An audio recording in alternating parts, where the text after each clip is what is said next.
Oh, Halo, Shalom semuanya ya. Bisa lihat saya dengan jelas? sangat jelas. Nah, jelas. Oke. That's good. Ya, malam hari ini kita akan coba ulang sedikit mengenai materi kita sebelumnya, ya.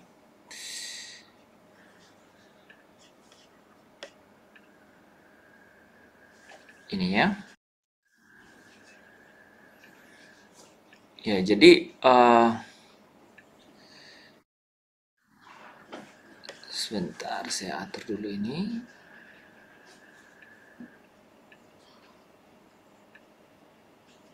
Oke.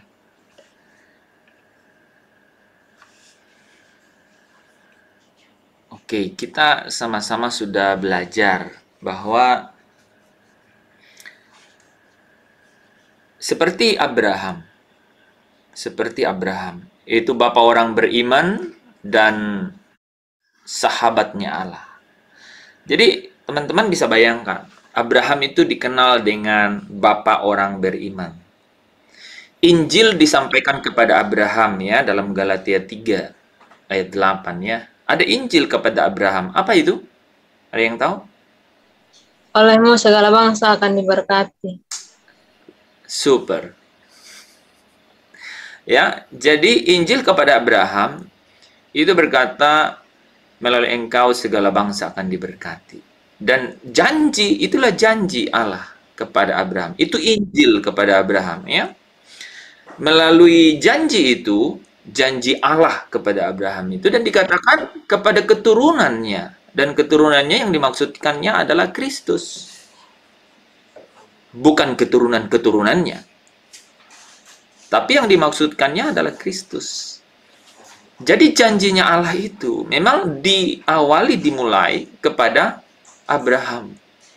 Melalui engkau segala bangsa diberkati. Dan janji itu juga kepada keturunannya dan dijelaskan maksudnya kepada Kristus. Nah, janji itu ada tuntunannya gitu. Di Galatia 3 dikatakan ada hukum Taurat sebagai penuntun. Sampai janji itu digenapi melalui Yesus Kristus. Ya.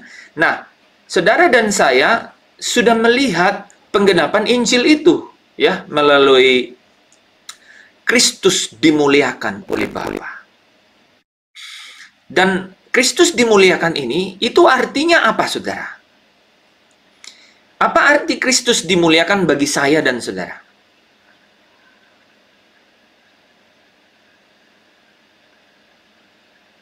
Itu artinya bagi saya dan saudara dia adalah imam besar agung. Dia adalah perantara. Karena kemuliaan itu datangnya dari Bapa yang adalah roh, ya. 2 Korintus 3 ayat 18. Jadi kemuliaan itu hampir-hampir tidak bisa dijangkau oleh manusia. Kemuliaan Allah itu tidak dapat. Manusia diciptakan segambar dan serupa dengan Allah, tetapi memiliki kemuliaan yang belum sampai puncak kemuliaannya Allah. Demikianlah disampaikan oleh firman berkata, kita ini mencerminkan kemuliaan. Tetapi kita harus diubah dari satu kemuliaan kepada kemuliaan yang lain, ya, supaya kemuliaannya itu semakin besar. Itulah yang disebut telios atau sempurna. Ya. Nah, saudara yang dikasihi Tuhan, ya, elemen utama, wah saudara, elemen utama dari kota Allah ini di mana saudara dan saya seperti Abraham yang adalah bapak orang beriman, yang adalah juga sahabat Allah, dia mendapat gelar ini, saudara. Saudara tahu kenapa dia mendapat gelar ini? Saya balik lagi ya. Kenapa Abraham disebut bapak orang beriman?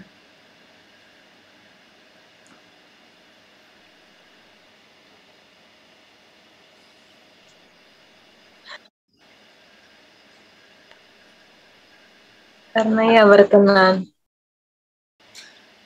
Karena ia berkenan. Kenapa dia berkenan? Karena dia mempersembahkan anaknya sebagai korban. Dia taat akan perintah Tuhan. Karena dia persembahkan anaknya sebagai korban. Itu dia tidak beriman kan? Itu karena dia Imannya percaya. sudah teruji. Imannya sudah teruji. Sebelum imannya diuji kan dia udah punya iman kan? Kenapa dia disebut dia beriman? Karena dia benarkan. Dia taat akan perintah Tuhan.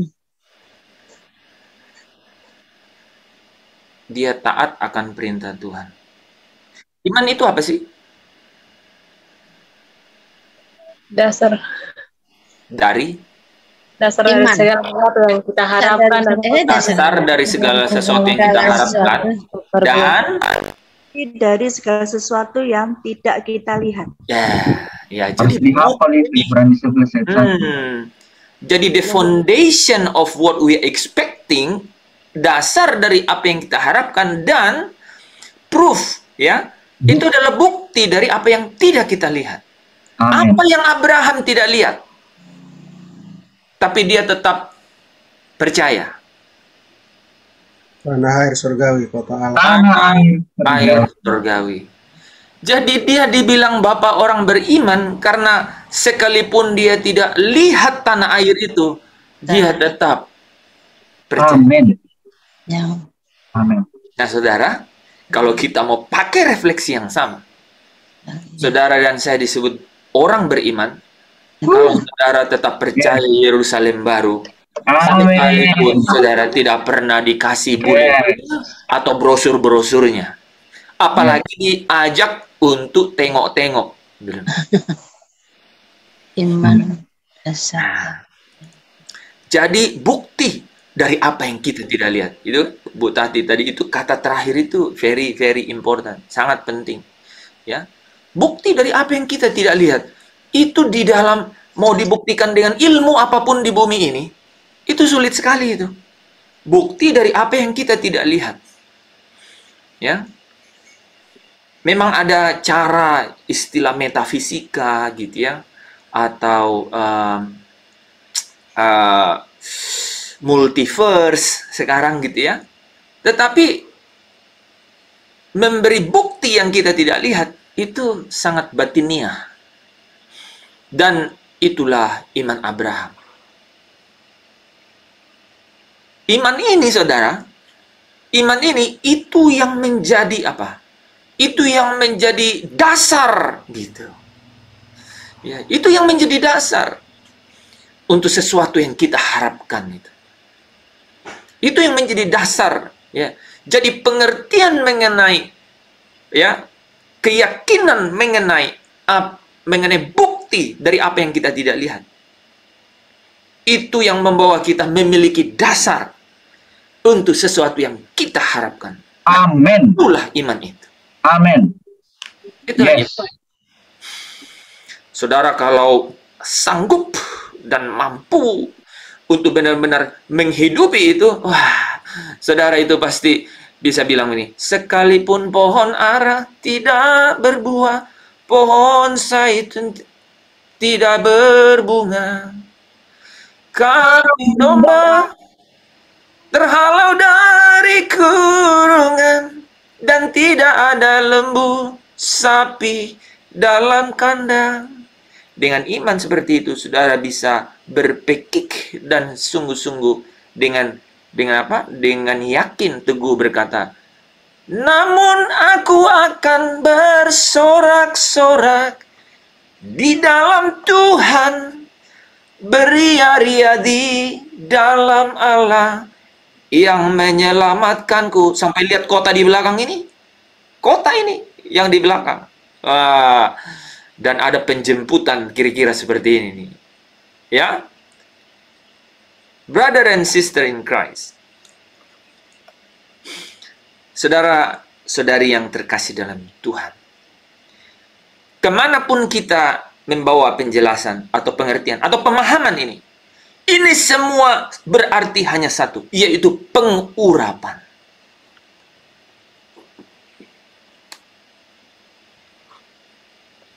Ada yang mengikuti saya? Kemanapun kita memahami, menjelaskan ini, pengertian, pemahaman, tetapi ini yang disebut pengurapan. Yang dilakukan oleh seorang pribadi. Pribadi yang menjadi representasi kehadiran Bapa dan Yesus di tengah-tengah dunia yang sedang lenyap dengan segala keinginannya ini. Holy Spirit, ya, Roh Kudus yang bekerja di tengah-tengah kita. Ya. Nah, saudara yang dikasihi Tuhan, jadi Abraham disebut bapa orang beriman. Ya. Karena benar-benar dia menaruh percayanya pada satu bukti, ya, yang belum dia lihat, yaitu tanah perjanjian. Tanah itu disebut satu kota. Dan kota itu disebut kota Allah, kota suci, Yerusalem yang baru. Di mana? Di mana? Saudara harus tangkap ini. Di mana kemuliaan Allah itu adalah atmosfer satu-satunya. Satu-satunya. Dan tidak ada yang lain. Ya.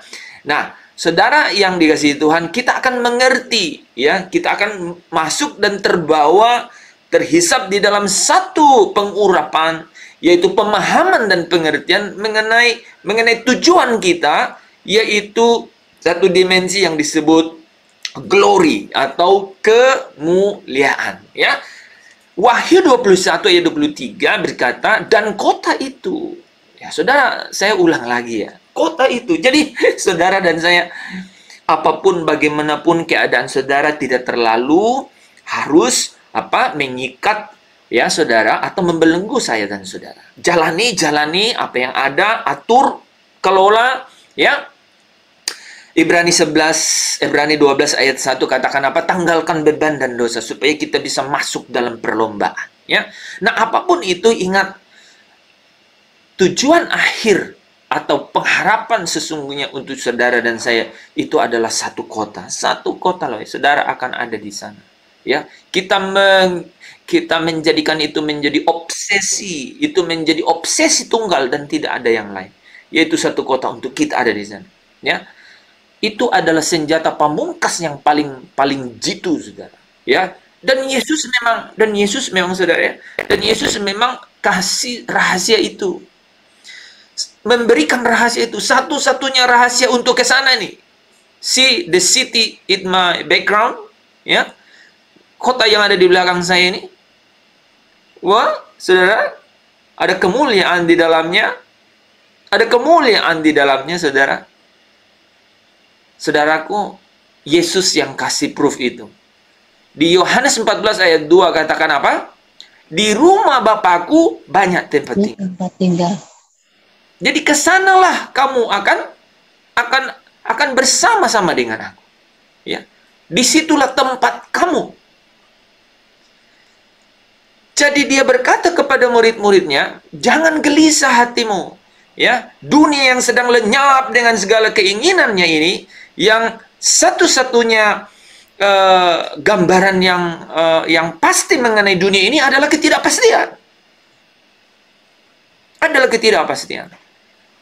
Tetapi firman Tuhan mencatat dengan jelas bahwa dunia ini pasti menuju kepada satu hari, yaitu hari penghakiman. Dia sedang lenyap. Dan akhir dari kelenyapannya itu adalah apa, saudara? Adalah terbakar. Langit dan bumi dan semua unsur yang ada di dalamnya itu akan terbakar di dalam api. Hancur lenyap dikatakan.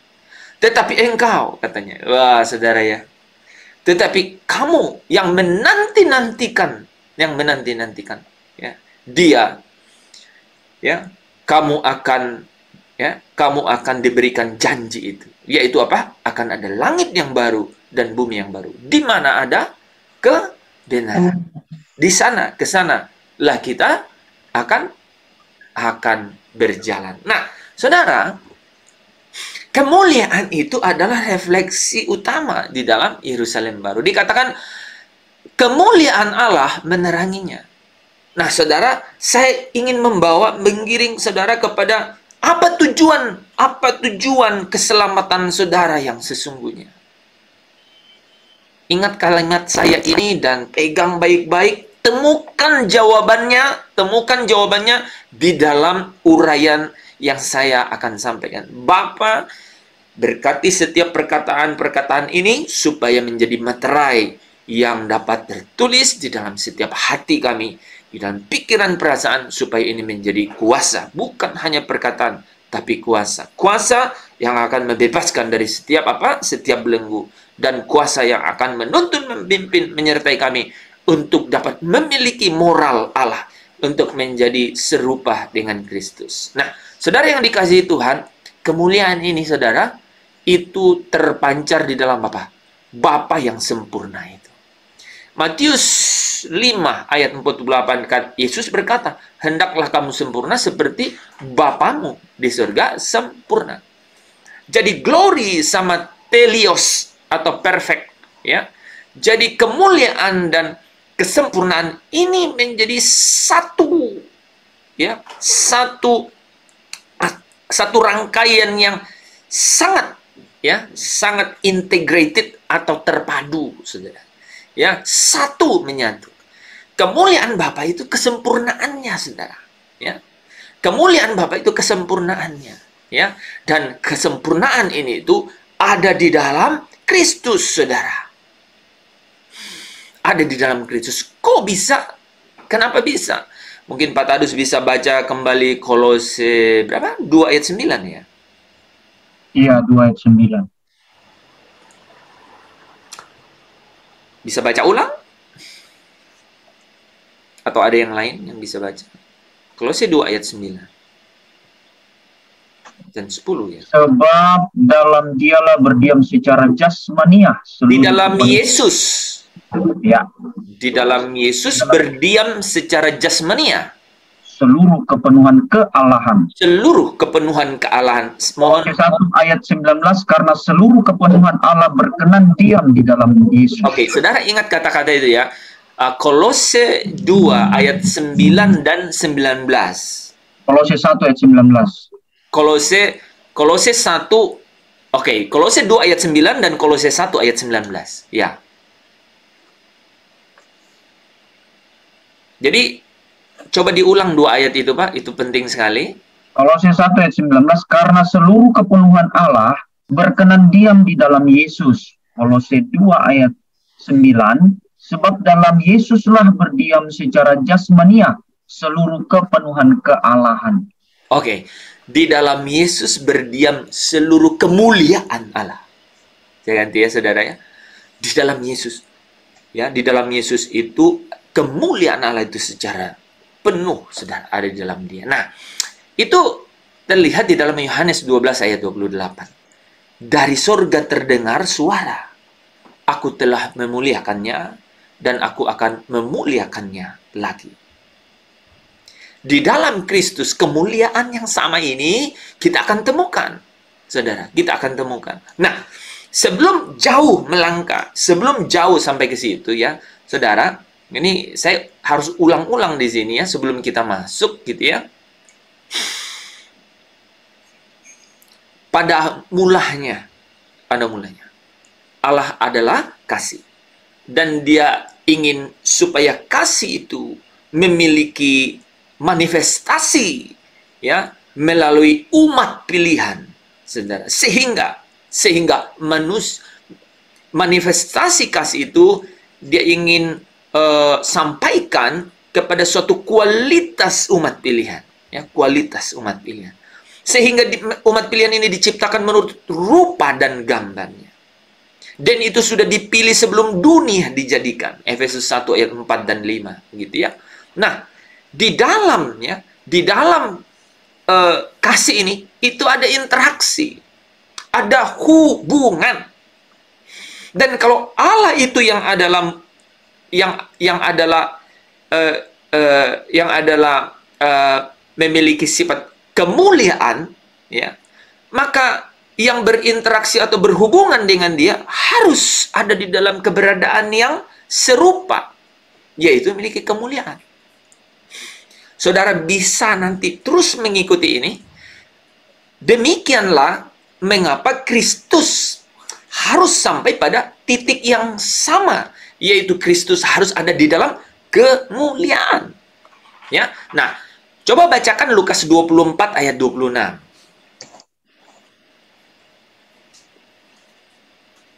Bukankah Mesias harus menderita? Semuanya itu untuk masuk ke dalam kemuliaannya. Ya. Bukankah Mesias harus menderita semuanya itu untuk masuk dalam kemuliaannya? Jadi saudara harus naik ke benar-benar pengurapannya malam hari ini. Ya, saya harus memakai kata itu karena pengurapan itu menuntun saudara kepada pengertian dan pemahaman. Ini bukan tulisan hitam di dalam kertas, bukan something black on white. No. This is a power of God. Ini adalah kuasa. Ya, maka ini harus sungguh-sungguh itu bekerja di dalam dimensi pengurapan, saudara. Ya, jadi bukankah Mesias harus menderita semua itu untuk masuk dalam kemuliaannya? Jadi bahkan Yesus, saudara, bahkan Yesus tujuannya ada di dunia ini untuk mencapai kemuliaan itu. Untuk mencapai kemuliaan itu.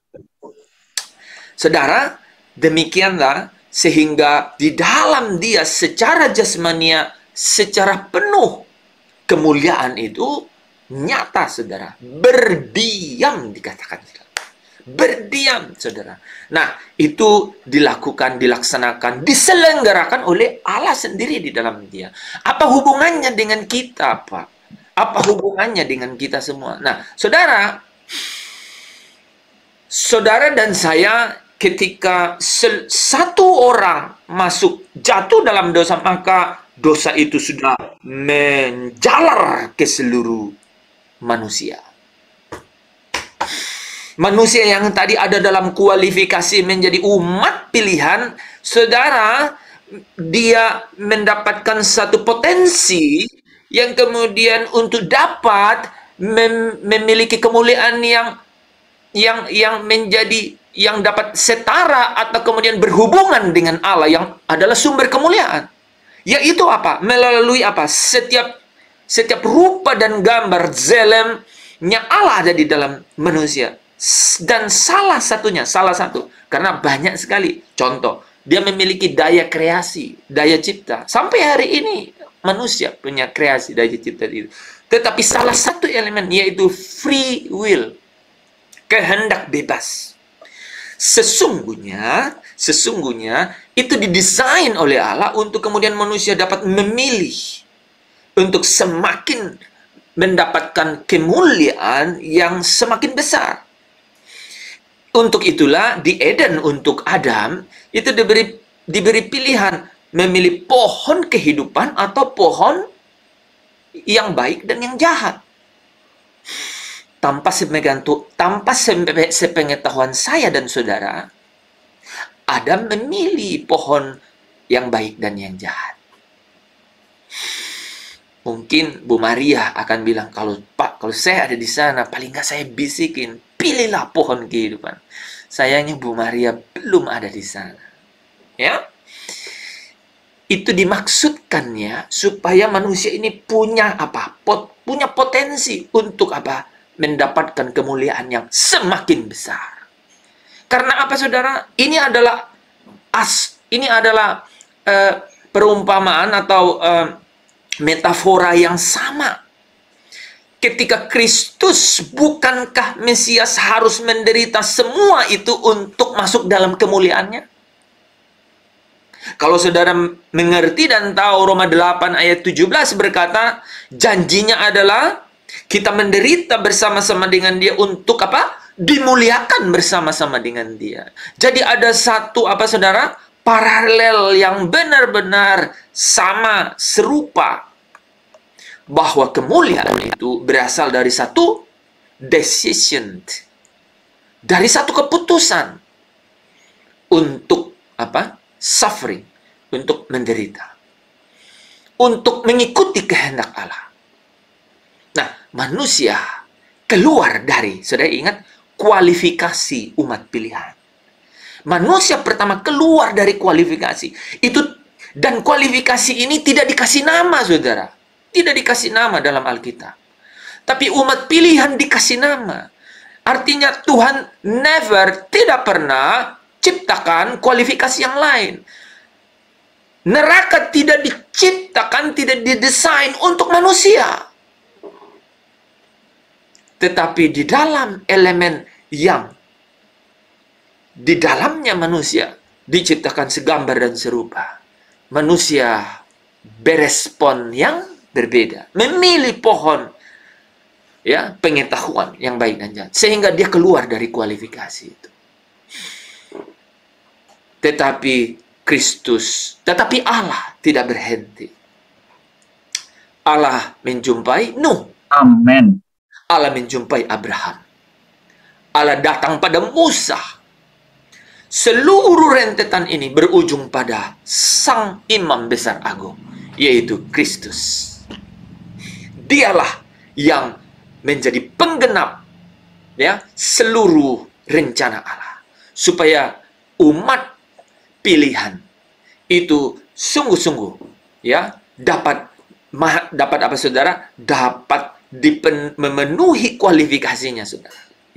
Untuk kemudian dapat satu hari nanti Allah berkata, mereka umatku, aku Allahnya.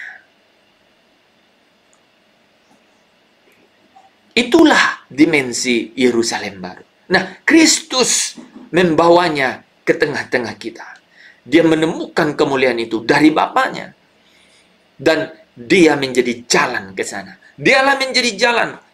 Yohanes 14 ayat 6 berkata, akulah jalan dan kebenaran dan hidup. Dialah pintu, dialah jalan, dialah kebenaran, dan dialah hidup itu. Kolose 3 ayat 4 berkata, apabila Kristus yang adalah hidup kita, menyatakan diri kelak. Saudara bisa ingat kata-kata ini. Kamu pun katanya, akan menyatakan diri bersama dengan Dia dalam kemuliaan. Saudara dan saya di sini sudah ikutan. Saudara, karena apa? Karena Kristus. Tetapi ini tidak berlaku bagi orang-orang yang tidak memilih Dia. Yohanes 1 ayat 11 ayat 10 berkata, Dia datang kepada umat pilihannya. Tapi umat pilihannya tidak mengenal Dia. Sehingga ayat 12 berkata, tetapi, apa katanya? Ini harus sudah hafal semua, tetapi semua orang yang menerimanya diberi kuasa untuk menjadi anak-anak Allah, yaitu mereka yang percaya di dalam namanya. Haleluya.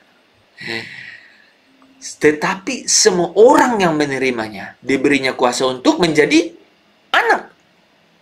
Diberinya kuasa untuk menjadi anak. Saudara, kata kuasa di situ adalah exousia. Itu bukan status jadi anak, bukan. Itu adalah hak istimewa atau privilege.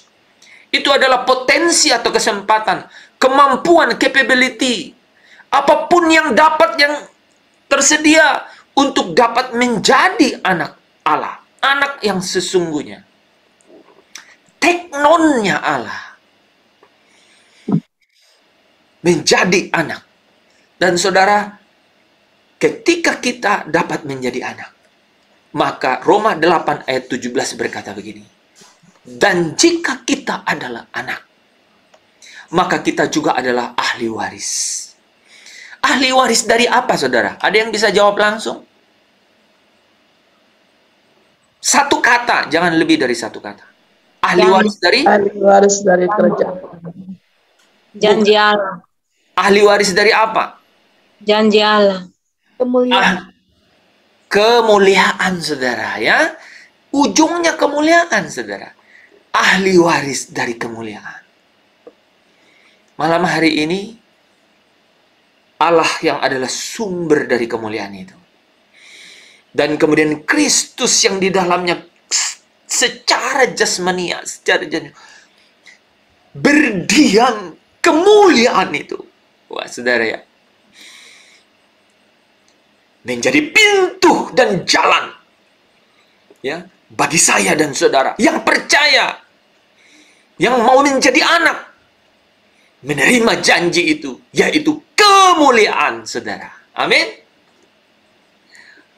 Amin. Amin. Sehingga saudara dan saya akan hidup di dalam kemuliaan Allah itu. Itulah atmosfer the new Jerusalem, Yerusalem baru.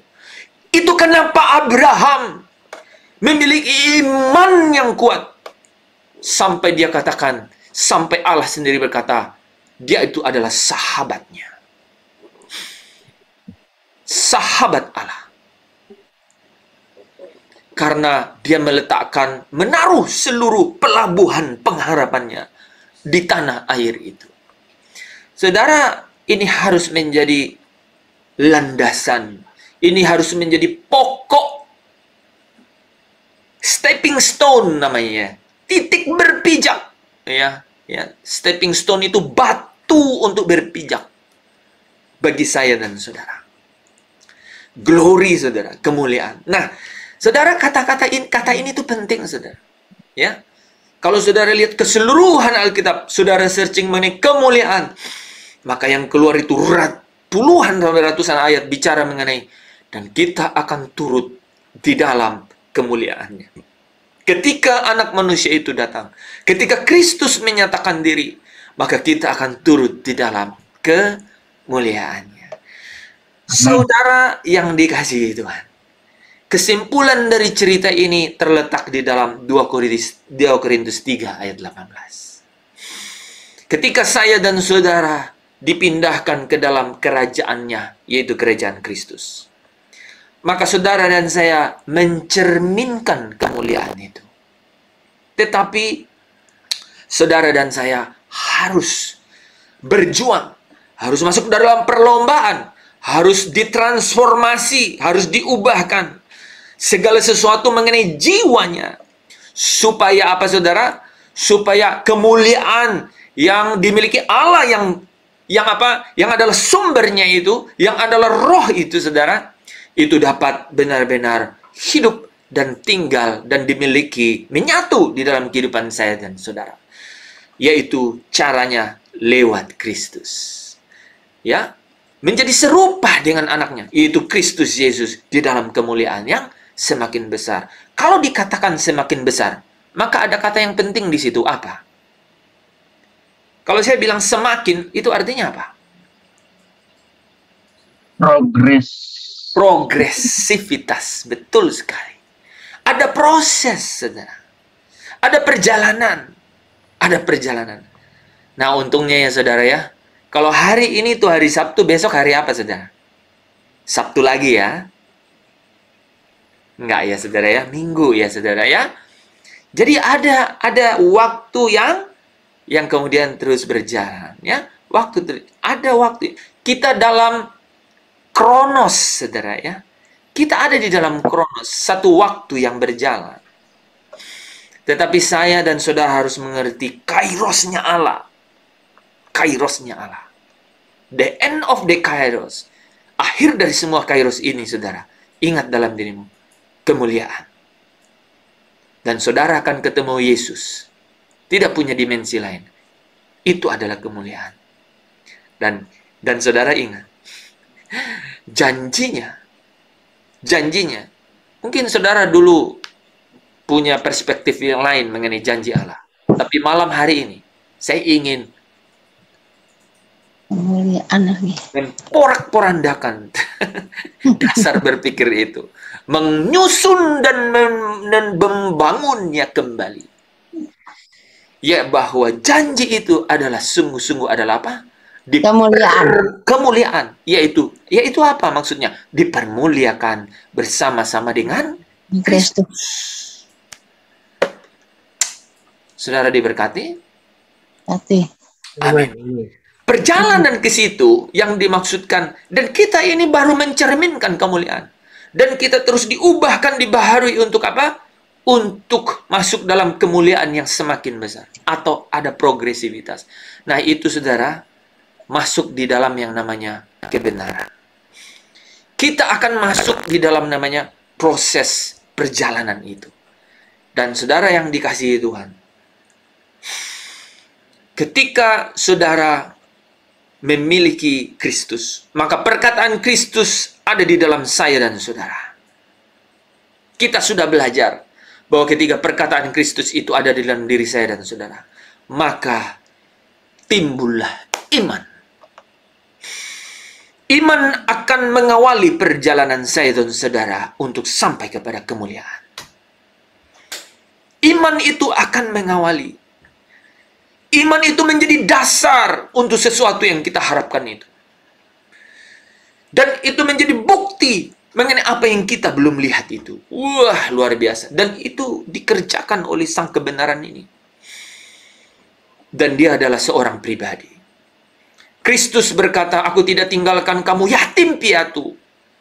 Tetapi aku akan mengutus roh penolong. Seorang penolong, Parakletos.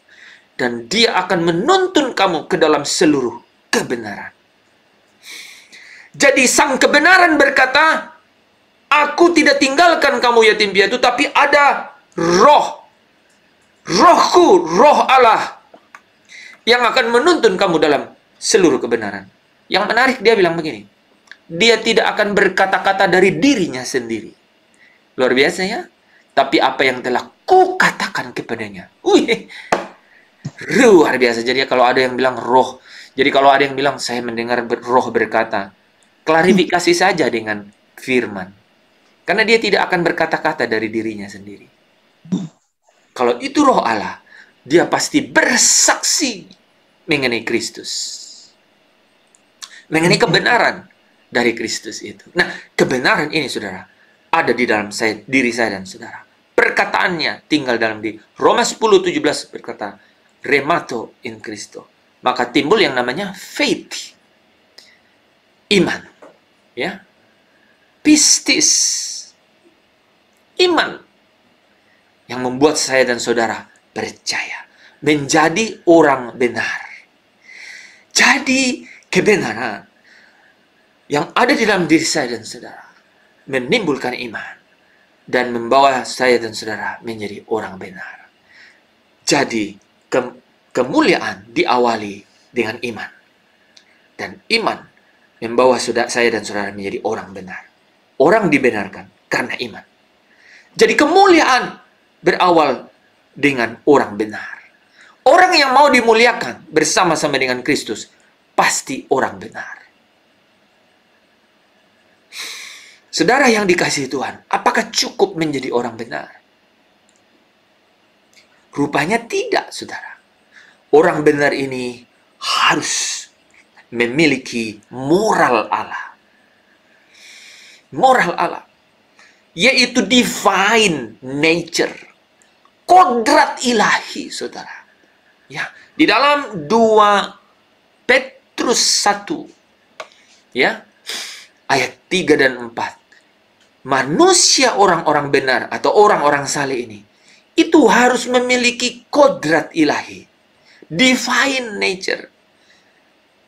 Dan cara untuk sampai kepada situ, saudara, mereka itu harus hidup apa? Di dalam pengudusan setiap hari. Untuk itulah Yesus berdoa untuk murid-muridnya. Untuk murid-muridnya Yesus berdoa, kuduskanlah mereka dalam kebenaran. Melalui kebenaran ini, saudara, kita akan apa? Dikuduskan. Nah, arti pengudusan itu adalah saya dan saudara dipisahkan dari dunia ini. Dipisahkan dari gaya hidup yang duniawi. Dan saudara dikhususkan untuk Allah. pekerjaan ini pasti tidak mudah, sulit. Tetapi Yesus sudah berjanji dalam Yohanes 16:13, apabila Dia datang. Siapa itu? Namanya Roh Kudus, ya. Roh kebenaran. Dia akan memimpin kamu ke dalam seluruh kebenaran. Kebenaran ini akan melakukan pekerjaan yang luar biasa di dalam diri saya dan saudara. Amin. Amin. Amin. Dan saudara yang dikasihi Tuhan, pengertian kebenaran yang kita pahami itu akan mampukan kita memiliki moral Allah. Moral Allah maksudnya apa, saudara? Kita akan masuk lebih dalam. Itu artinya, saudara dan saya, orang-orang benar, orang yang percaya, dapat mengambil keputusan, bertindak, dan berperilaku. Saudara bisa lihat kata-kata ini ya. Ambil keputusan, bertindak. Keputusan itu diambil di dalam mana, saudara? Saudara ambil keputusan pakai apa? Pikiran dan perasaan. Oke? Dari situ saudara bertindak. Dan itu nyata dalam perilaku. Ini kata-kata ini nyambung ya, saudara ya. Jadi orang mengambil keputusan melalui pikiran dan perasaannya. Kemudian dia bertindak atau berkehendak. Itulah jiwa yang nyata dalam perilaku atau perbuatan. Jadi orang yang bermoral Allah, itu adalah orang yang punya pikiran perasaan, yang melalui pikiran dan perasaannya, dia bertindak, dan yang nyata dalam perbuatannya seperti yang Allah kehendaki. Itulah yang disebut kodrat ilahi.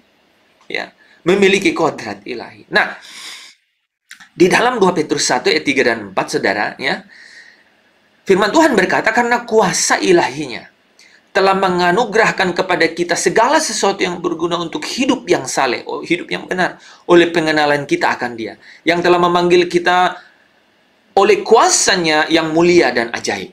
Ya, dengan jalan itu Ia telah menganugerahkan kepada kita janji-janji yang berharga dan yang sangat besar. Saudara perhatikan ya, sekarang keluar nih janji yang berharga. Saudara udah tahu dong janji itu apa? Dipermuliakan, kemuliaan. Kemuliaan atau dipermuliakan bersama dengan Kristus. Wah, luar biasa nih ya. Saudara ya, kemarin ya Pak Tadus ya, tonight ya, kita tuh punya kesepakatan yang luar biasa ya, bahwa janjinya itu adalah dipermuliakan bersama dengan Kristus. Wah, brother and sister, saya kira tidak ada yang dapat kita sandingkan atau bandingkan apapun di dunia ini dengan janji itu. Ya, jabatan, kekuasaan, popularitas, atau apapun yang sejenisnya yang dapat saudara bandingkan dengan itu. Karena ketika saudara dimuliakan bersama dengan Kristus, maka saudara dan saya akan hidup dalam persahabatan dengan Allah tanpa batas. Amin. Siapa yang mau menerima janji itu? Boleh saudara angkat tangan. Ya, banyak sekali. Saudara mulai mengerti dan Roh Kudus sedang bekerja di tengah-tengah saudara. Amin. Nah, saudara lihat bahwa janji-janji yang berharga yang sangat besar, supaya olehnya kamu boleh mengambil bagian. Saudara bisa lihat, mengambil bagian dalam kodrat ilahi. Itu artinya, satu sisi yang lain adalah saudara luput dari hawa nafsu duniawi yang membinasakan dunia. Ini artinya sebenarnya saudara masih ada di dalam tubuh yang fana loh. Tubuh yang fana ini. Tapi saudara sudah dapat memiliki kodrat ilahi itu. Saudara dalam teks aslinya, kuasa ilahinya itu, Thestios Dynamios, ya, atau His Divine Power. Siapa sih sebenarnya ini? Dia adalah Roh Kudus dan Injil itu, yang adalah kekuatan Allah. Karena Roh Kudus ya akan bekerja pasti dengan apa? Membawa orang ke dalam seluruh kebenaran. Kebenaran Allah, yaitu Injil yang adalah kekuatan Allah itu. Sebaliknya saudara, Injil atau kebenaran tanpa Roh Kudus. Makanya Yesus berkata, adalah lebih baik kalau aku pergi. Karena kalau aku tidak pergi, Roh Kudus itu tidak turun. Kenapa sampai begitu? Karena Roh Kuduslah yang akan menuntun saya dan saudara masuk di dalam kebenaran, di dalam kemuliaan yang semakin besar. Ada satu progresivitas atau proses yang harus dijalani. Saudara yang harus putuskan supaya saudara terima kemuliaan itu. Bukan Allah, bukan Yesus. Amin. Amin. Saudara bisa bayangkan itu. Lukas 24:26 katakan apa? Bukankah Kristus harus menderita semuanya ini untuk masuk dalam kemuliaannya? Kristus saja yang menjadi teladan, yang menjadi yang sulung, yang menjadi pokok keselamatan. Aitios melewati, menyelesaikannya sampai dia menerima kemuliaan itu. Dan saya dan saudara dikatakan apa? Saudara dikatakan saudaranya. Dia adalah yang sulung di banyak sulung di antara banyak saudara. Dan saudara telah menerima hak sulung roh untuk menjadi aitiosnya Allah. Ya, saudara yang dikasihi Tuhan, memiliki kodrat ilahi atau moral Allah itu sama dengan mengambil bagian dalam kekudusannya, saudara. Saudara lihat ya ayat ini ya. Dikatakan di sini apa? Mengambil bagian dalam kodrat ilahi, yang artinya apa? Luput dari hawa nafsu duniawi yang membinasakan dunia. Jadi mengambil atau memiliki kodrat ilahi, mengambil bagian di dalam kodrat ilahi atau memiliki moral Allah, itu artinya take a part in His holiness, mengambil bagian di dalam kekudusannya. Untuk itu Ibrani 12 ayat 10 berkata, sebab mereka mendidik kita dalam waktu yang pendek sesuai dengan apa yang mereka anggap baik, tetapi Dia, Yesus, menghajar kita untuk kebaikan kita. Saudara pakai kata menghajar kita untuk kebaikan kita, supaya kita apa katanya saudara? Beroleh bagian dalam kekudusannya. Beroleh bagian dalam kekudusannya, saudara ya. Beroleh bagian di dalam kekudusannya. Nah, itulah sebabnya firman Tuhan mengatakan agar orang percaya, 1 Petrus 1 ayat 16, kuduslah kamu sebab aku kudus. Jadi orang percaya harus menaruh pengharapannya kepada Kristus, taat untuk dapat dimuliakan bersama dengan Kristus. Itulah maksud dari keselamatan. Ya, supaya manusia itu, saudara, dimungkinkan untuk kembali memiliki kemuliaan yang telah hilang di Roma 3 ayat 23 itu. Ya, ada yang hafal Roma 3 ayat 23? Karena semua orang telah berbuat dosa dan telah kehilangan kemuliaan Allah. Karena semua orang telah berbuat dosa dan kehilangan kemuliaan. Saudara, ketika orang berdosa ini mau menerima Yesus Kristus, maka dia diberi eksausia. Atau apa, saudara? Atau potensi, atau kesempatan, atau hak istimewa untuk apa, saudara? Untuk berjuang, ya, untuk berjuang. Yesus berkata, berjuanglah masuk ke pintu yang sempit itu, ya, pintu yang sesat itu, ya. Karena banyak yang berusaha tetapi tidak dapat. Ya, kenapa saudara banyak yang berusaha tetapi tidak dapat? Tidak mau menanggalkan. Tidak mau menanggalkan, betul sekali. Tidak mau menanggalkan, saudara. Tidak mau dipaidea. Tidak mau, saudara, ya, kebayang ya. Nah, tetapi kita, saudara, ya kita yang memilihnya, kita diberi kesempatan untuk masuk di dalam apa? Di dalam satu perjuangan itu. Nah, Roh Kudus akan menuntun saya dan saudara untuk masuk ke dalam arena itu, ya. Nah, saudara yang dikasihi Tuhan, sampai di sini apakah saudara ada yang mau bertanya?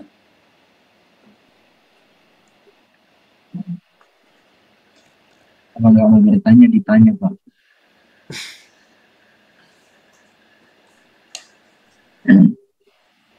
Oke, nah kita lanjut ya.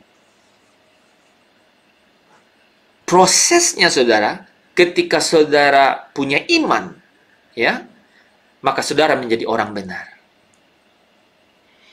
Tetapi orang benar harus terus apa? Mengambil bagian di dalam kekudusan. Ya, kekudusan.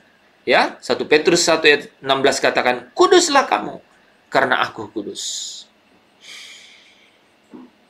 Nah, Roh Kudus bekerja untuk membawa kita ke dalam seluruh kebenaran itu. Bagaimana caranya? Oke ya, bagaimana caranya saudara? Ya saudara punya iman sekarang, ya punya iman. Tapi iman itu adalah satu iman, ya satu awal dari iman. Nah ya, saudara kalau baca Roma 1 ayat 17, ya itu berkata kebenaran Allah yang bertolak dari iman. Jadi ada awal dari iman, kemudian ada akhir dari iman. Dan itu dikonfirmasi oleh Ibrani 12 ayat 2. Hendaklah mata kita ini tertuju kepada Yesus yang apa? Yang membawa kita di dalam iman. Di dalam iman. Kristus yang adalah kebenaran itu menuntun saudara untuk apa? Untuk punya iman. Ibrani 12 ayat 2 katakan yang membawa kita di dalam iman. Dan tidak berhenti di situ. Tetapi dikatakan dan yang akan memimpin iman kita kepada kesempurnaan. Nah, saudara, bagaimana cara Yesus memimpin saudara dan saya kepada kesempurnaan iman? Bagus nih pertanyaan ini. Bagaimana caranya?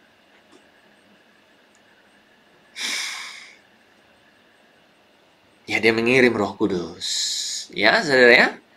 Dia mengirim Roh Kudus. Itu awal ceritanya. Ya. Dan apa yang Roh Kudus kerjakan? Ya, saudara lihat ini ya, Efesus 1 ayat 13. Ini simpulkan banyak cerita kita di dalam Dia, di dalam Yesus. Kamu juga, ya. Jadi saudara bisa bayangkan, di dalam Dia kamu juga. Ya. Karena kamu telah mendengar firman kebenaran yaitu Injil keselamatan.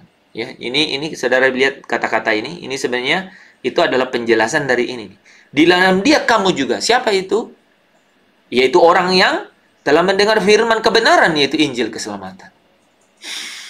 Di dalam Dia kamu juga. Ya, sebenarnya mau lanjut di dalam Dia kamu juga. Apa katanya? Ketika kamu percaya, ketika kamu percaya, dimeteraikan dengan Roh Kudus yang dijanjikannya itu. Nah, saudara, bagaimana saya dan saudara dimeteraikan oleh Roh Kudus? Ada yang mau jawab?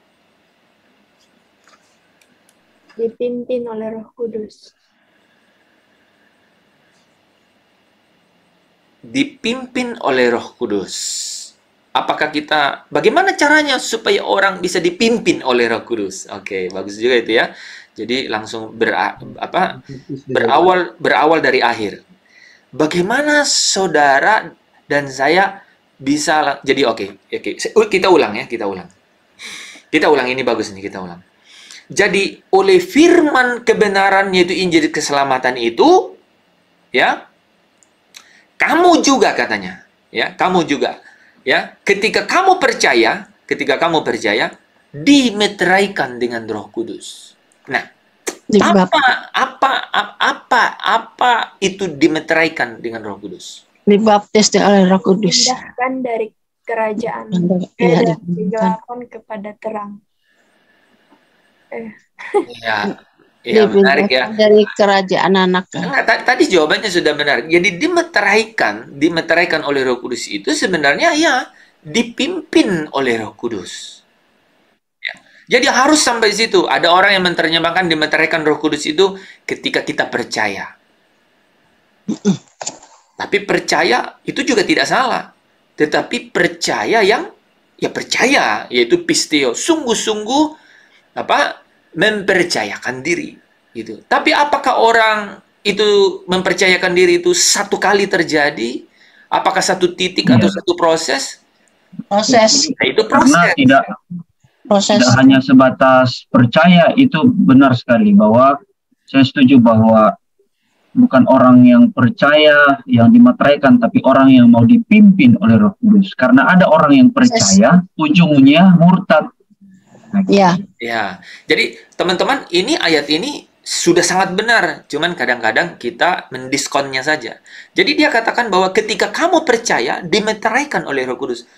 Yang dimaksudkannya adalah sungguh-sungguh percaya. Percaya dalam arti apa?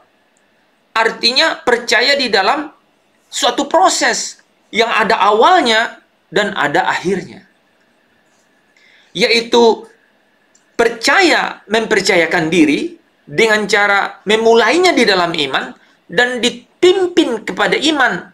Yaitu apa? Yaitu iman yang disempurnakan. Nah, jadi saudara kalau bandingkan Roma 1 ayat 17 dan Ibrani 12 ayat 2, saudara bisa mengerti. Bertolak dari iman dan dipimpin kepada iman. Itulah kebenaran. Dan Yesus, dan Roma 12 ayat 2 katakan, mata kita tertuju kepada Yesus yang membawa kita di dalam iman dan memimpin iman kita kepada kesempurnaan. Ini iman ini yang disebut di sini ketika kamu percaya. Ketika kamu percaya, kamu dimeteraikan. Nah, saudara, dimeteraikan di sini adalah sebenarnya dipimpin oleh Roh Kudus. Ya. Nah, bagaimana saudara supaya dipimpin oleh Roh Kudus? baca firman. Mengosongkan diri.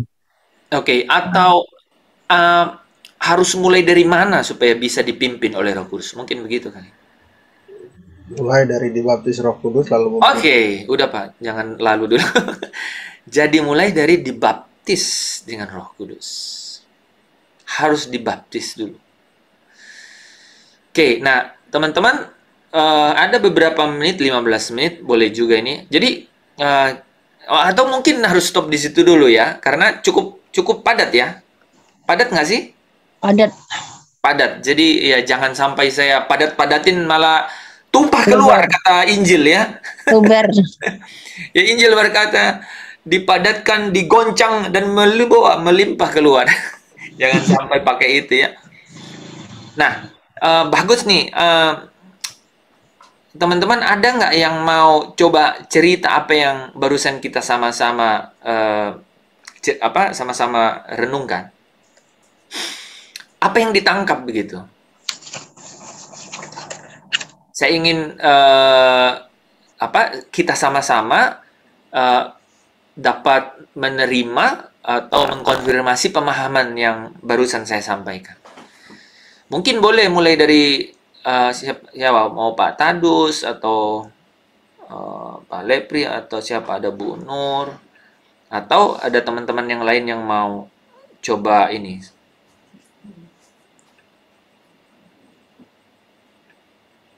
Boleh ulang atau sampaikan apa yang saudara dapat, itu mungkin ya. Silakan. Ya, dari saya mencoba menyampaikan apa yang saya tangkap dari atau saya dapat dari apa yang disampaikan oleh Pak Hens. Iya, silakan. Ya, jadi ujung dari perjalanan iman kita, hidup kita adalah di kota Allah atau di Yerusalem baru. Nah, Yerusalem baru yang menjadi atmosfer satu-satunya di sana adalah kemuliaan Allah. Sambil Pak Tadus ngomong gitu, lihat belakang saya, saudara. Ya, satu-satunya atmosfer dalam Yerusalem baru adalah kemuliaan Allah. Dan kemuliaan itu yang menjadi lampunya adalah Kristus atau Yesus. Dan Yesus Kristus yang memimpin kita untuk mendapatkan kemuliaan Allah. Di dalam Yerusalem baru itu kita harus menjadi sempurna seperti Bapa di surga. Yang menjadi sempurna seperti Bapa di surga adalah sempurna. Dan kita dipimpin atau Yesus memimpin kita untuk menjadi sempurna. Jadi saya bisa ini Pak ya, tapi Bapak jangan terganggu ya. Jangan terganggu selaan saya ya, bukan celaan ya, selaan. Ya, ya. Ya. Nah, teman-teman di situ bisa ditambahin di situ Pak Tadus, refleksi kemuliaan itu adalah kesempurnaan Bapa itu. Makanya Yesus katakan sempurnalah seperti Bapa. Sebenarnya Yesus mau bilang mulialah seperti Bapamu di surga adalah yang mulia gitu. Nah, Dan Yesuslah yang memimpin kita atau yang menjadi jalan atau pintu untuk mendapatkan kemuliaan itu. Dan kita semua adalah yang mencari. itu loncat tuh Pak Tades. Oh ya, Jadi sebelumnya harus Yesus yang dimuliakan dulu. ya betul. Hmm. Ya, jadi ada suara dari sorga yang mengatakan bahwa permuliakanlah aku, dan suara itu berkata, aku telah mempermuliakannya. Dan Yesus Kristus yang dipermuliakan terlebih dahulu menjadi jalan atau pintu bagi kita untuk kita juga dipermuliakan bersama-sama dengan Kristus Betul. di dalam kemuliaan Bapa. Dan firman Tuhan berkata bahwa kita mencerminkan kemuliaan Allah. Amin. Ya. Nah, karena kita mencerminkan kemuliaan Allah, itu yang dijanjikan Bapa kepada kita di dalam Roma pasal 8 ayat yang ke-17, yaitu ketika kita menjadi anak-anak Allah, kita berhak menerima menjadi ahli waris atau mewarisi janji Allah, yaitu dipermuliakan bersama-sama dengan Kristus di dalam kerajaan Bapa. Nah, untuk lalu perjalanannya adalah dimulai dengan di dalam kebenaran, yaitu kebenaran itu adalah firman Kristus adalah kebenaran. Karena kita percaya kepada firman yang adalah kebenaran, maka kita timbul iman. Ya, firman Allah berkata bahwa iman timbul dari pendengaran, dan pendengaran akan firman Kristus.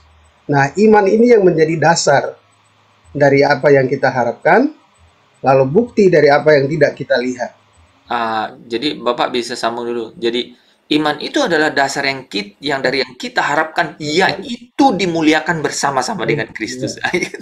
Terus bunyi kan? Gitu. Kadang-kadang ya kan, itu harus bunyi banget tuh. Bahwa itu adalah dasar dari segala sesuatu yang kita harapkan, yaitu apa? Berkat di bumi, beranak cucu, enggak kan? Dimuliakan bersama-sama dengan Kristus. Gitu. Jadi iman adalah dasar dari segala sesuatu yang kita harapkan, yaitu janjinya di mana kita dimuliakan bersama-sama dengan Kristus, dan menjadi bukti dari sesuatu yang kita harapkan, ya. Yang kita tidak lihat. Yang tidak kita lihat. Yaitu tempat kemuliaan itu dinyatakan, yaitu Yerusalem baru. Yerusalem baru. Nah, makanya Abraham disebut sebagai bapak orang beriman karena dia percaya tanpa melihat. Dia percaya kepada satu kota Allah, tanah air surgawi yang dijanjikan oleh Allah kepadanya. Amin. Dan dia percaya tanpa melihat, maka dia disebut bapak segala orang percaya. Ya. Mungkin saya stop dulu sampai di situ, nanti baru saya sambung lagi. Oke. Jadi harus lanjut dari situ, Pak. Bahwa itulah kebenaran atau perkataan Kristus yang kemudian menimbulkan iman dalam kita. Nah, dengan iman kita menjadi orang benar. Nah, jadi Bapak harus lanjut dengan setelah lihat bahwa iman Abraham, dia melihat bukti ya yang belum dia lihat, yaitu kota itu. Nah, iman itu yang membuat Abraham disebut orang benar. Haleluya, ya kan? Coba lihat ya. Abraham itu disebut orang benar karena perbuatannya, katanya. Apa perbuatannya? Percaya itu akan kota itu, ya, akan tanah air itu. Nah, dia menjadi orang benar. Menjadi orang benar, saya ulang nih kata-kata ini penting sekali. Menjadi orang benar itu adalah awal dari menerima kemuliaan itu. Itu awal kan, menjadi orang benar. Nah, iman ini harus diuji. Harus diuji. Iman ini harus menjadi iman yang sempurna. Itulah sebabnya, karena jadi iman ini harus diuji. Ya, iman yang membuat kita menjadi orang benar ini juga harus diuji, harus dimurnikan. Dan Yesus sendiri akan membawa iman kita itu kepada kesempurnaan. Karena iman yang sempurnalah yang membawa kita sampai ke rumah Bapa. Artinya iman yang sempurnalah yang membawa saudara dan saya menjadi dimuliakan. Dan siapa yang membawa iman saya dan saudara menjadi sempurna? Yesus. Yesus. Ibrani 12 ayat 2. Bagaimana Yesus membawa iman saya dan saudara menjadi sempurna? Yang Roh Kudus. Tolak dari iman. Ya, memberikan Roh Kudus. Betul kan? Dia memberikan Roh Kudus. Dia yang membawa iman kita kepada kesempurnaan. Dia memberi Roh Kudus, Roh kebenaran. Ya, yang membawa kita ke dalam seluruh kebenaran. Membawa kita ke dalam seluruh kebenaran itu artinya pengudusan. Pengudusan. Ya. Jadi ketika saudara menjadi orang percaya, maka saudara dibenarkan. Ketika saudara menjadi orang percaya, saudara punya iman dari setiap kebenaran itu, dan saudara dibenarkan, ya kan? Nah, saudara dibenarkan, tetapi setiap iman yang membawa saudara menjadi orang benar ini, imannya harus diuji, imannya harus dimurnikan supaya menjadi sempurna. Yesuslah yang membawa iman kita kepada kesempurnaan, supaya kita mencapai kemuliaan yang sama dengan yang Kristus terima dari Bapaknya.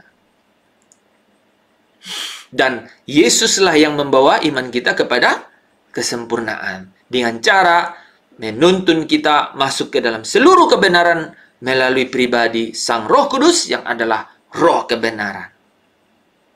Bisa ya? Bisa. Oke. Di dalam seluruh, memimpin kita dalam seluruh kebenaran. Nah, Roh Kudus ini akan bekerja dalam kita dengan cara apa katanya? Ketika kamu percaya, kamu dimeteraikan. Dan ketika saudara saya dimeteraikan, itu artinya saudara dan saya apa? Dipimpin. Ya, dipimpin oleh Roh Kudus. Nah, saudara dan saya dapat dipimpin oleh Roh Kudus kalau saudara mulai dengan dibaptis dengan Roh Kudus. Dibaptis dengan Roh Kudus. Siapa yang membaptis saya dan saudara dengan Roh Kudus? Tuhan Yesus. Tuhan Yesus sendiri. Ya, Tuhan Yesuslah yang membaptis saya dan saudara dengan Roh Kudus. Ini proses ini harus terjadi dalam hidup kita. Nah, saudara, besok kita akan lanjut mengenai baptisan. Apa itu baptisan? Dan apa itu baptisan yang dilakukan oleh Yesus, yaitu baptisan Roh Kudus? Karena kalau baptisan, Yohanes Pembaptis juga melakukan baptisan. Bahkan baptisan itu juga ada di zaman Perjanjian Lama, di zaman orang-orang Yahudi. Nah, kita akan belajar apa itu baptisan dan apa itu dibaptis dengan Roh Kudus. Saudara, ini bukan tata caranya, tetapi ini adalah esensi dari pemahaman pengertiannya yang mengubah pola pikir hidup saya dan saudara untuk dapat sampai pada iman yang sempurna, dan iman yang sempurna itulah yang sungguh-sungguh menerima kemuliaan bersama-sama dengan Kristus, yang adalah janji Allah. Jadi kalau kita ingat di awal tadi, perkataan saya, apa yang menjadi janji Allah bagi saya dan saudara? Itu adalah dimuliakan bersama dengan Kristus, ya. Dimuliakan bersama dengan Kristus. Nah, sampai di situ ya materi kita malam hari ini. Ada nggak yang mau bertanya, ya? Jadi, saudara, kehidupan kita memilih jalan Tuhan, ya. Memilih jalan Yesus. Itu tidak main-main, saudara. Ada janji yang mulia dan sangat besar, kata 2 Petrus 3 ayat 4. Ya, yang dijanjikan kepada kita. Ya. Dan itu adalah dimuliakan bersama Kristus, ya. Di dalam kerajaan Bapa. Saudara boleh membandingkan segala sesuatu, apapun situasi suasana kehidupanmu hari ini. Tetapi firman Tuhan berkata, segala sesuatunya itu akan berlalu. Akan berlalu, saudara. Akan berlalu. Ya. tetapi janjinya, ya, janjinya kepada saya dan saudara akan ada Yerusalem yang baru. Di mana apa saudara? Tidak ada ratap tangis. Tidak ada kedukaan. Tidak ada perkabungan. Segala sesuatunya menjadi baru. Saudara akan menerima air minum yang cuma-cuma dari sumber air kehidupan. Wah, luar biasa. Ya, kalau rambut sudah mulai putih seperti saya dan Pak Tadus, jangan terlalu dihiraukan. Ya, karena di sana segala sesuatu itu akan berlalu. Dan dimulai dengan satu yang baru di sana. Ya, di langit baru, bumi baru. Kalau ada saudara yang sepertinya jalan hidupnya, ya, tidak seperti apa yang saudara harapkan. Saya mau kasih satu jawaban malam hari ini. Temukan, ya, temukan ketenangan dan kelegaan yang sesungguhnya di dalam Yesus. Di dalam Yesus kau akan menemukan jati diri, namanya identitas baru. KTP, kartu tanda penduduk surga. KTPS, kartu tanda penduduk surga. Janganlah ya, kartu tanda penduduk Yerusalem baru. KTP YB. Nah, ya, panjang sekali. Nah, saudara harus punya itu, saudara. Ya. Saudara umur pendek atau umur panjang, nggak masalah. Yang penting dalam waktu yang ada itu, saudara menggunakannya menjadi harga, menjadi apa? Punya nilai yang tinggi. Namanya yakar atau namanya mulia. Ya, Mazmur 116 ya, ayat 115. Berharga di mata Tuhan setiap manusia yang mati. Ya. Kematian orang yang dikasihinya. Nah, kematian orang yang dikasihi. Berharga itu yakar atau mulia di hadapan Tuhan, saudara. Ya, kematian orang yang dikasihinya. Saudara, makanya saudara kalau lihat belakangnya Pak Lepri itu, New Glory Ministry. Malam hari ini, tanpa sadar, saudara saya jelaskan arti dari background itu. Bahwa kita sedang dalam perjalanan menuju kemuliaan bersama-sama dengan Kristus. Amin. Amin. Amin. Iya, saudara, perjalanannya kita akan mulai besok dan siapkan pikiran, siapkan hati. Karena saya selalu yakin bahwa setiap perkataan Kristus itu adalah kuasa. Ya, kuasa untuk saya dan saudara untuk dapat hidup di dalam ketenangan dan kelegaan. Dan ingat, Yesus berkata, "Pikulah kuk yang kubasang dan belajarlah daripadaku. Karena aku ini rendah hati." Ya. Dan kuk yang kupasang itu katanya apa? Enak dan ringan. Haleluya. Mari kita tutup di dalam doa. Wah, kursi di belakang saya ini, saudara. Haleluya. Hidup adalah arena perjuangan. Amin. Bapa, tidak sanggup kami untuk bertahan di tengah-tengah dunia ini tanpa kekuatan akan kehadiran-Mu. Untuk itu, di dalam setiap langkah, waktu, jejak, bahkan setiap antusiasme kami, harapan, mimpi kami selalu membawanya di dalam seluruh keberadaan dan kehadiran-Mu. Karena kami tahu bahwa nilainya akan menjadi refleksi di dalam kekekalan yang abadi. Bapa di dalam kerajaan surga, terima kasih untuk setiap firman yang Engkau telah sampaikan kepada kami. Supaya setiap firman itu biarlah dimeteraikan. Mari Roh Kudus, biarlah Engkau membawa kami ke dalam seluruh pengurapan ini. Yaitu pengertian, pemahaman yang lebih dalam. Sehingga kami berakhir di dalam perjumpaan dengan Kristus. Perjumpaan dengan Bapa. Perjumpaan di dalam kemuliaannya, supaya kami dapat sungguh-sungguh menikmati dari sejak sekarang ini, dari sejak malam ini dalam nama Yesus. Kami melihat kemuliaan itu, kekuatan kekuasaan Kristus itu hadir di tengah-tengah kami. Sehingga kami bisa berkata kepada yang sakit, engkau sembuh malam hari ini.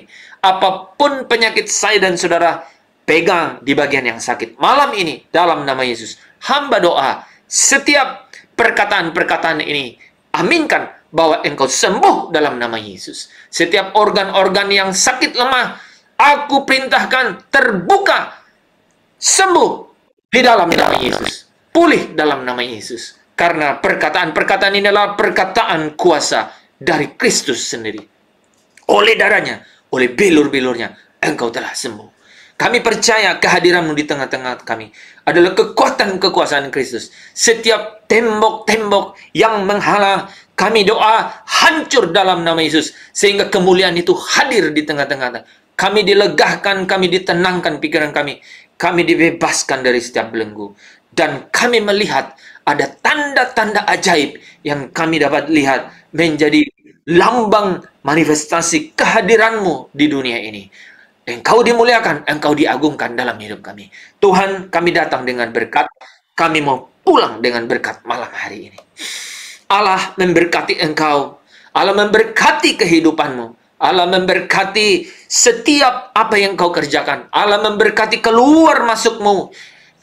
Allah memberkati engkau di bumi ini seperti di surga. Berkatnya Abraham, Ishak, Yakub. Allah yang menyertai engkau di dalam persekutuannya dengan Roh Kudus. Damai sejahteranya memimpin dan menyertai engkau. Bahkan di dalam cinta kasih dengan Yesus Kristus akan menuntun engkau dari hari ini sampai Maranatha. Engkau akan dipimpinnya dihalau dari setiap malapetaka mara bahaya. Bahkan malaikat-malaikatnya akan diperintahkannya untuk berjalan berkemah di antaramu. Dan dia akan menyertai engkau sampai satu hari Yesus akan menjemput kita. Dan kita akan berjumpa dia di awan-awan. Masuk dalam pesta, satu pesta perkawinan. Dan hidup bersama dengan dia di dalam kerajaan Bapa. Saudara yang percaya, saudara yang mau diberkati, bersama dengan saya katakan, amin. Amin. Amin. Amin. Amin. Amin.